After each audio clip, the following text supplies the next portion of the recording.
જીગર कहते हैं રાજ્યસભાની ચૂંટણીમાં અહેમદ પટેલની જીતમાં કંઈક આવું જ બન્યું છે। અહેમદ પટેલ રાજકીય ડ્રામા વચ્ચે હારતા હારતા જીતી ગયા છે। તો જણાવી દઈએ કે જે રીતે ગઈકાલે રાજ્યસભાની ચૂંટણી યોજાઈ હતી જેમાં 3 બેઠક ખાલી હતી પરંતુ 4 ઉમેદવારે ઉમેદવારી નોંધાવી હતી, જેમાં સ્મૃતિ ઈરાની, અમિત શાહ, બળવંતસિંહ રાજપૂત તેમજ અહેમદ પટેલ હતા। જ્યારે સ્મૃતિ ઈરાની અને અમિત શાહની જીત નક્કી મનાઈ રહી હતી, તેવામાં અહેમદ પટેલ અને બળવંતસિંહ રાજપૂત વચ્ચે રસાકસીનો માહોલ જોવા મળ્યો હતો, જેમાં પણ અહેમદ પટેલે 44 મત સાથે જીતી ગયા હતા।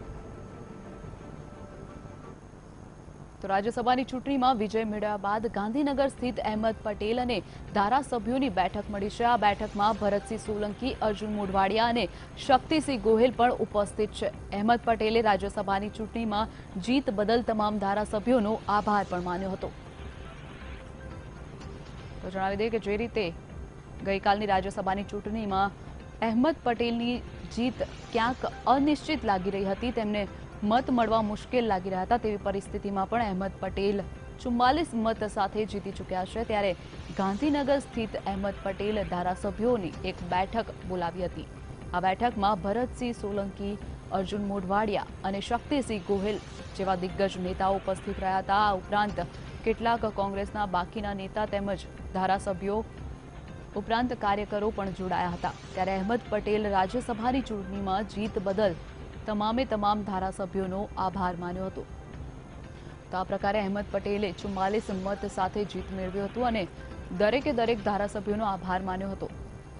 તો ગાંધીનગરમાં અહેમદ પટેલ અને ધારાસભ્યોની બેઠક મળી હતી।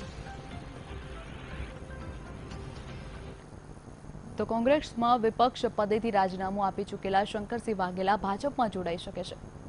સાંજે ગાંધીનગર કમલમ ખાતે સત્તાવાર જાહેરાત થઈ શકે છે। બાપુના સમર્થકો પણ ભાજપમાં જોડાઈ શકે છે તેવા સત્તાવાર સૂત્રો તરફથી માહિતી મળી રહી છે। હાલ શંકરસિંહ વાઘેલા કપડવંજના ધારાસભ્ય છે। તો જણાવી દઈએ કે જે રીતે શંકરસિંહ વાઘેલાએ કોંગ્રેસમાંથી રાજીનામું આપ્યું હતું ને ત્યારબાદ તેમણે કોંગ્રેસમાંથી નિવૃત્ત થયા હોવાનું જણાવ્યું હતું, પરંતુ બાપુએ તે સમયે નિવેદન આપ્યું હતું કે કોંગ્રેસમાંથી નિવૃત્ત થઉં છું પરંતુ રાજકારણમાંથી નિવૃત્તિ નથી લઈ રહ્યો।